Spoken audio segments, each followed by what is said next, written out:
Hello सांग मैंने जय जगन्नाथ। मु आज आपण मानक किसी इम्पोर्टाट कथा सेयार करने चाहूँगी। स्नेक बाइट रे आम इंडिया 64,000 लोक वर्ष को डेथ करुँच। एसबू विषय आपण मानक जाना निहाती दरकार। आउ भिडटी जमा भी स्किप न करके लास्ट पर्यंत देखिए। आपण निज जीवन बचाइबा सहित अन्य मानक जीवन भी बचाई पारे। आउ ए वीडियो फास्ट रु लास्ट पर्यंत देखा पर आपणकर स्नेक बाइट विषय कि साप विषय किसी भी डाउट रही। साप मान विषय सब डाउट आपणकर क्लीयर हो। आम इंडिया रे 360 प्रकार साप देखा मिलता है। ता मध्यरु सबु साप तो विषधर हो न था। सबु साप मान भितर पॉइजन न थाए। किछि 4-5 प्रकार साप अच्छा से भितर पॉइजन थाए। साप मान भीतर भेनम तो बहुत प्रकार थाए, सबू तो कही हेनी। किंतु आम गाँ गहली जेतिक भी जो साप मान भीतर जो भेनमटा थाए मुख्यतः सेटा 2 प्रकार थाए। गोटे होची आमर न्यूरोटॉक्सिन आ गोटे होची हीमोटॉक्सिन। न्यूरोटॉक्सिन बेसिकली थाए कोब्रा, तंप आउ आमर चित्ती एमानंक बाइट रे न्यूरोटॉक्सिन एमानंक भीतर न्यूरोटॉक्सिन विषयटा थाए। आउ हीमोटॉक्सिन थाए क्या भीतर चंदन पोड़ा साप जानी। न्यूरोटॉक्सिन विषयटा आम बहुत सांघातिक होता है। न्यूरोटॉक्सिन विषय कोब्रा पाखरे थाए। आउ कोब्रा होची आमर 2 टाइप्स रे थाए। गोटे होची आमर स्पेक्टाकल कोब्रा आ गोटे होची मोनोकल्ड कोब्रा। स्पेक्टाकल कोब्रा होची जहाँ को आमे कहउचंदी नाग साप। नाग सापटा एक्चुअली हलदिया कलर रे होता है। आउ होची गोटे माने आउ गोटे साप होची गोखर कहते ताकू। सेटा भी नाग किंतु हलदिया कलर को आमे कहती नाग। आउ जोटा ब्लैक कलर आमे सेटा कहते गोखर साप। किंतु सेटा स्पेक्टाकल कोब्रा रे जिबे। आउ गोटे होची मोनोकोल्ड कोब्रा होची आमर जो तंप साप सेटा होचंती मोनोकोल्ड कोब्रा। आमे स्पेक्टाकल कोब्रा को केमिति जानिबा। स्पेक्टाकल माने कोन आमे जो ग्लास पिंचुंदी चश्मा पिंचुंदी। स्पेक्टाकल माने चश्मा तार जो फणाटा स्पेक्टाकल कोब्रा रो फणाटा ता फणारे चश्मा भले चिन्ह होइथिबो। आमे ताकू देखिकी जानि परिबा जे एटा होची स्पेक्टाकल कोब्रा। आउ मोनोकोल्ड कोब्रा होची तार फणारे चक्र टाइप रो थिबो सेटा होची मोनोकोल्ड कोब्रा। किंतु स्पेक्टाकल कोब्रा कौन मोनोकोल्ड कोब्रा कौन सेमानक भितरे न्यूरोटॉक्सिक विष थाए। न्यूरोटॉक्सिक विषटा बहुत सांघातिक विष होता है। जदि आमको कोब्रा कांबुडुची कि नागसाप कांबुडुची कि गोखर कांबुडुची कि तंप कांबुडुची ताहले आमको 1 घंटा भितर हॉस्पिटल जिबाको पड़िबो। डॉक्टर सहित 1 घंटा भितर देखा करबा पई पड़िबो। आउ होची आमे कहते कि गोटे अच्छी चंदन पोड़ा साप। चंदन पोड़ा सापर अधिक विष थाए। एक्चुअली नाग ठारू चंदन पोड़ा सापर अधिक विष न थाए। आमको नाग कामुड़िले 1 घंटा भितर हॉस्पिटल जाई पहुँचबा पड़ी थाए। किंतु चंदन पोड़ा साप कामुड़िले आमको 3-4 घंटा आम हाथ रे थाए आम डॉक्टर पाखକୁ जाइकी देखा करबा पई। आउ किछि लोक माने कहंदी कि जो नाउडंक साप गोटे थाए नील कलर रे सेई सापटे कांबुड़े बेसी मुंड को। एक्चुअली सेटा गछरे रुहे ना जेहेतु आमे ठिया हेतिबा से गछ आम मुंड ऊपर थिबो ना आम मुंड को ही माने से अटैक करि परिबो फास्ट। थोड़ी ना से गछ बसी तले आमको पादरे कामुड़िबो कि कहंती कि सेई साप कामुड़िले तुम मुंड ऊपर माने मुंडरे कामुड़ी थांती आ सांगे सांगे तुमरो स्पॉट डेथ होता है। किंतु एक्चुअली सेटा नुहे। सेई सापरे विष जमा भी न थाए। विष जमा भी न थाए नुहे।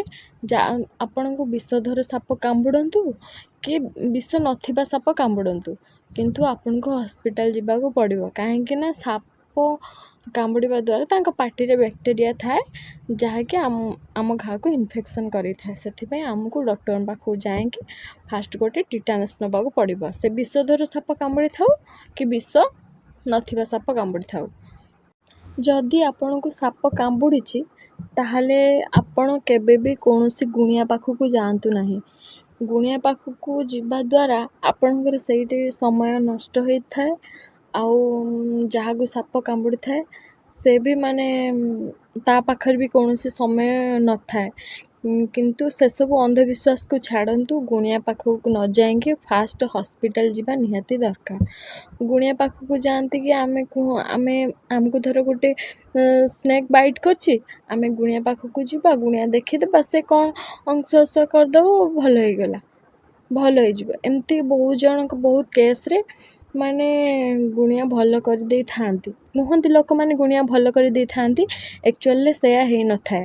ଆମର ସ୍ନେକ୍ ବାଇଟ୍ 3 ଟାଇପ୍ସର। ଗୋଟେ ହେଉଛି ଡ୍ରାଏ ବାଇଟ୍, ଆଉ ଗୋଟେ ଫଲ୍ସ ବାଇଟ୍, ଆଉ ଗୋଟେ ରିଏଲ୍ ବାଇଟ୍। ଡ୍ରାଏ ବାଇଟ୍ କହିଲେ କ'ଣ ବୁଝନ୍ତି? ଯେତେବେଳେ ଆମ ସାପ ଫାଷ୍ଟ ଏମିତି ଫଁ କିନା ହେଇଥିବ, ଆମ ହାତରେ ବି ଏମିତି ମାରିଥିବ କି ଆମ ପାଦରେ ବି ଏମିତି ମାରିଥିବ, ହେଲେ ତାଙ୍କ ଦାନ୍ତ କେଉଁଠି ବି ବସିନଥିବ, ସେଇଟା ହେଉଛି ଡ୍ରାଏ ବାଇଟ୍। ଫଲ୍ସ ବାଇଟ୍ କହିଲେ କ'ଣ ହେବ? ଫଲ୍ସ ବାଇଟ୍ ହେଉଛି ଯେତେବେଳେ ଆମକୁ ସାପ କାମୁଡ଼ିଥିବ, ଦାନ୍ତ ବସେଇଥିବ, ହେଲେ ଯେତିକି ତା'ର ବିଷ ଛାଡ଼ିବା କଥା ସେ ଛାଡ଼ି ନଥିବ, ସେଇଟା ହେଉଛି ଫଲ୍ସ ବାଇଟ୍। ରିଏଲ୍ ବାଇଟ୍ ହେଉଛି ଯେଉଁ ସାପଟା ଆମକୁ କାମୁଡ଼ିଥାଏ ଆଉ ତା'ର ସବୁତକ ବିଷ ସେ ଆମ ବଡ଼ିରେ ସେ ଇଏ କରିଦେଇଥାଏ। ଆମକୁ ସାପ କାମୁଡ଼ିବା ଦେବା ଦ୍ୱାରା ଆମେ ଗୁଣିଆ ପାଖକୁ ଯାଆନ୍ତି, ଗୁଣିଆ ଆମକୁ ଝାଡ଼ି ଦିଅନ୍ତି, ଆମେ ଭଲ ହେଇଯାଆନ୍ତି। ତେଣୁକରି ସମସ୍ତେ ଭାବନ୍ତି ହଁ ସେ ଗୁଣିଆ ପାଖକୁ ଗଲା, ଗୁଣିଆ ଭଲ କରିଦେଲା, ଆଉ ହେଲା ମୁଁ ଦେଖିଛି ସେ ନାଗ ସାପ କାମୁଡ଼ିଛି, ହେଲେ ତାକୁ ଗୁଣିଆ ଭଲ କରିଦେଲା। କିନ୍ତୁ ସେମାନେ ଜାଣିନାହାନ୍ତି କି ସେଇଟା ଡ୍ରାଏ ବାଇଟ୍ କି ଫଲ୍ସ ବାଇଟ୍ କି ରିଏଲ୍ ବାଇଟ୍। ଯଦି ସେଇଟା ଡ୍ରାଏ ବାଇଟ୍ ହେଇଥିବ ତାହେଲେ ଗୁଣିଆ ଅଂଶୁଘାତ କରିକି ଭଲ କରିଦେଇଥିବ। ଯଦି ସେଇଟା ରିଏଲ୍ ବାଇଟ୍ ହେଇଥିବ ଆଉ ଆପଣ ଗୁଣିଆ ପାଖକୁ ଯାଇଥିବେ, ଗୁଣିଆ ଭଲ କରିପାରିନଥିବ, ସେତେବେଳେ ଆପଣଙ୍କର କ'ଣ ହେବ? ତେଣୁକରି ଆପଣ କୌଣସି ଅନ୍ଧବିଶ୍ୱାସରେ ନ ପଡ଼ିକି ଫାଷ୍ଟ ଆପଣ ହସ୍ପିଟାଲ ଯିବା ନିହାତି ଦରକାର। କିଛି ଲୋକମାନେ ଏମିତି ଥାଆନ୍ତି କି ସେମାନେ ସ୍ନେକ୍ ବାଇଟ୍ ହେଇସାରିଲା ପରେ ସେମାନେ ହସ୍ପିଟାଲ ନ ନେଇକି ଯାଇକି ଫାଷ୍ଟ ଗୁଣିଆ ପାଖକୁ ନେଇକି ଯାଆନ୍ତି। ସେଇ ଭୁଲ ଆପଣମାନେ କେବେ ବି କରିବେନି। କାହିଁକିନା ଗାଁ ଗହଳିର ଲୋକମାନେ ବେଶୀ ସ୍ନେକ୍ ବାଇଟ୍ରେ ଶିକାର ହୋଇଥାନ୍ତି। କାହିଁକିନା ସେମାନେ ବିଲ ବାଡ଼ିର କାମ ବେଶୀ କରିଥାନ୍ତି ଯେହେତୁ, ତ ସେଇମାନଙ୍କୁ ସ୍ନେକ୍ ବାଇଟ୍ ହେଇଥାଏ ବେଶୀ। ଏଇ ଭିଡ଼ିଓଟି ଆପଣଙ୍କୁ ଜାଣିବା ନିହାତି ଦରକାର। ସ୍ନେକ୍ ବାଇଟ୍ ପାଇଁ ଆମକୁ ସାପ କାମୁଡ଼ିଲା, ଆମେ ମେଡ଼ିକାଲ ନ ଯାଇକି ଗୁଣିଆ ପାଖକୁ ପଳେଇଲେ, ହେଲେ ଗୁଣିଆ ଆମକୁ କାଲି ଭଲ କରିଦେଇଥିଲା, ଆଜି ଆଉ ଭଲ କରିପାରିବନି। କାହିଁକିନା କାଲି ଆମକୁ ସାପ କାମୁଡ଼ି ନଥିଲା, ଡ୍ରାଏ ବାଇଟ୍ କରିଥିଲା, ଆଜି ରିଏଲ୍ ବାଇଟ୍ କରିଛି, ଗୁଣିଆ କେମିତି ଭଲ କରିବ? ଗୁଣିଆ ଭଲ କରିପାରିବନି। ତେଣୁକରି ଆମକୁ ଫାଷ୍ଟ ହସ୍ପିଟାଲ ଯିବାକୁ ପଡ଼ିବ। ହସ୍ପିଟାଲ ଗଲେ ସ୍ନେକ୍ ବାଇଟ୍ ହେଲେ ଆମକୁ ଫାଷ୍ଟ ସେ ଆଣ୍ଟିଭେନମ୍ ଦେଇଥାନ୍ତି। ଆଣ୍ଟିଭେନମ୍ ଇଞ୍ଜେକ୍ସନ୍ ଦେବା ଦ୍ୱାରା ବିଷକୁ ବିଷ କାଟିଥାଏ, ତେଣୁକରି ଆମକୁ ଆଣ୍ଟିଭେନମ୍ ଦିଆଯାଇଥାଏ। ଆଉ ଗୋଟେ କଥା ମୁଁ କହିବାକୁ ଚାହୁଁଛି କି ସବୁ ସାପମାନେ ରିଏଲ୍ ବାଇଟ୍ କରନ୍ତିନି। 80% ସାପ ଫଲ୍ସ ବାଇଟ୍ କରିଥାନ୍ତି, ଆଉ ଯଦି 20% ସାପ ରହିଲେ ସେମାନେ ରିଏଲ୍ ବାଇଟ୍ କରିଥାନ୍ତି।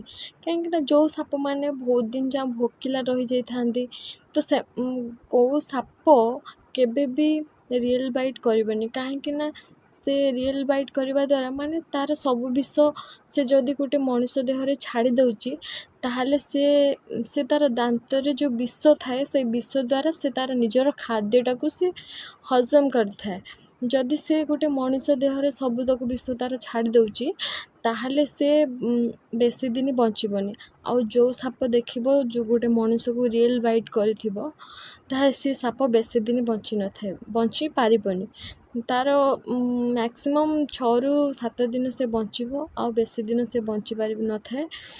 ଆଉ ମ୍ୟାକ୍ସିମମ୍ ସାପ ଆମର ଫଲ୍ସ ବାଇଟ୍ ହିଁ କରିଥାନ୍ତି, ଯେହେତୁ ଆମେ ଭାବନ୍ତି ସାପ କାମୁଡ଼ିଲେ ଆମେ ଗୁଣିଆ କତିକି ନେଇଯିବା, ଗୁଣିଆ ଭଲ କରିଦେବ। ଗୁଣିଆ ପାଖକୁ ନେବା ଦ୍ୱାରା ଆମକୁ ତ ଫଲ୍ସ ବାଇଟ୍ ସେ କରିଛି ନା, ଗୁଣିଆ ଅଂଶୁଘାତ କରିଦେଲେ ବାସ୍ ଭଲ ହେଇଗଲା ଯେହେତୁ କହିବ ଯାହା ହଉ ଗୁଣିଆ ଭଲ କରିଦେଲା। ଯେତେବେଳେ ଆମକୁ ରିଏଲ୍ ବାଇଟ୍ କରିଥିବ, ଆମେ ଗୁଣିଆ ପାଖକୁ ଯିବା, ଗୁଣିଆ ଅଂଶୁଘାତ କରିଦେବ, ଆମର ଭଲ ହେବନି। ଆମେ ହସ୍ପିଟାଲ ଯିବା ପାଇଁ ଆମେ ତ ଫାଷ୍ଟ ଗୁଣିଆ ପାଖକୁ ପଳେଇଥିବା, ଆମକୁ ହସ୍ପିଟାଲ ଯିବା ପାଇଁ ଟାଇମ୍ ଲାଗିବ, ତ ତା ଭିତରେ ଆମର ଟାଇମ୍ ୱେଷ୍ଟ ହେଇଯିବ, ଆଉ ସେ ବହୁତ ସିରିୟସ୍ ହେଇଯିବେ। ଯାହାକୁ ସାପ କାମୁଡ଼ିଥିବ ସେ ବହୁତ ସିରିୟସ୍ ହେଇଯିବେ।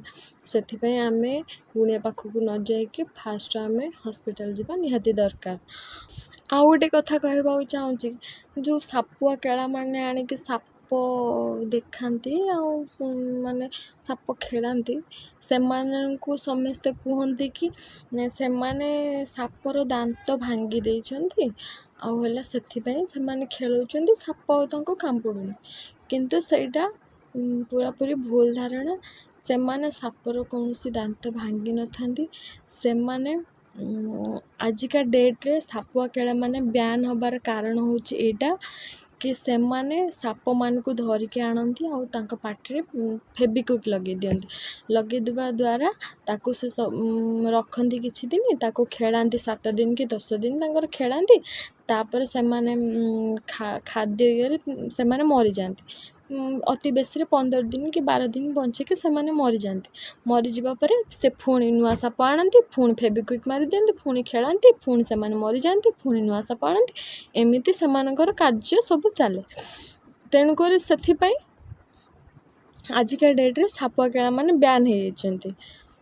ଆଉ ଗୋଟେ ଇମ୍ପୋର୍ଟାଣ୍ଟ ଜିନିଷ କହୁଛି, ଆମେ ସାପକୁ କେବେ ବି କ୍ଷୀର ଦେବାନି। ସାପ କେବେ ବି କ୍ଷୀର ପିଇ ନଥାଏ, କାହିଁକିନା ସାପ କ୍ଷୀର ପିଇବା ପାଇଁ ତା ପାଖରେ କୌଣସି ଏନଜାଇମ୍ ନାହିଁ ସେ କ୍ଷୀରକୁ ହଜମ କରିପାରିବ। ଆମେ ଯେଉଁ ସାପକୁ କ୍ଷୀର ଦେଇଥାନ୍ତି ସେ ବେଶୀ ଦିନ ବଞ୍ଚିନଥାଏ, କାହିଁକିନା ଆମେ ଗୋଟେ ସାପ ଦେଖିଲେ ଆମେ ତାକୁ କ୍ଷୀର ଦେଇଦେବା, ଆମେ କହିବା ସାପ କ୍ଷୀର ପିଏ। ସାପ ଆକ୍ଚୁଆଲି କିଛି ବି କ୍ଷୀର ପିଏନି। ଆକ୍ଚୁଆଲି ଯେଉଁ ସାପ କ୍ଷୀର ପିଇଥାନ୍ତି ସେମାନେ ବହୁତ ଦିନ ଯାଏଁ ଭୋକିଲା ଥାଆନ୍ତି, ତ ଆମେ ତାଙ୍କ ପାଖରେ ଯେତେବେଳେ କ୍ଷୀରଟା ଦେବା ସେଇଟାକୁ ପିଇ ଦେଇଥାନ୍ତି। କିନ୍ତୁ ପିଇବା ଦ୍ୱାରା ସେମାନେ କ'ଣ ହେଇଥାଏ, ସେମାନଙ୍କର କ୍ଷୀରଟା ହଜମ କରିବା ପାଇଁ ସେମାନଙ୍କ ପାଖରେ କିଛି ଏନଜାଇମ୍ ନାହିଁ ନା, ତ ସେମାନଙ୍କ ପେଟ ଭିତରେ ସେ କ୍ଷୀରଟା ରହିଥାଏ, ସରିଥାଏ, ସେମାନେ କିଛି ଦିନ ଭିତରେ ମରିଯାଇଥାନ୍ତି। ସେମାନେ ହଜମ କରିପାରିନଥାନ୍ତି କ୍ଷୀରକୁ, ଯେହେତୁ ସେମାନେ ମରିଯାଇଥାନ୍ତି। ତେଣୁକରି ଆପଣମାନେ କେବେ ବି କୌଣସି ସାପକୁ କ୍ଷୀର ଦେବେ ନାହିଁ।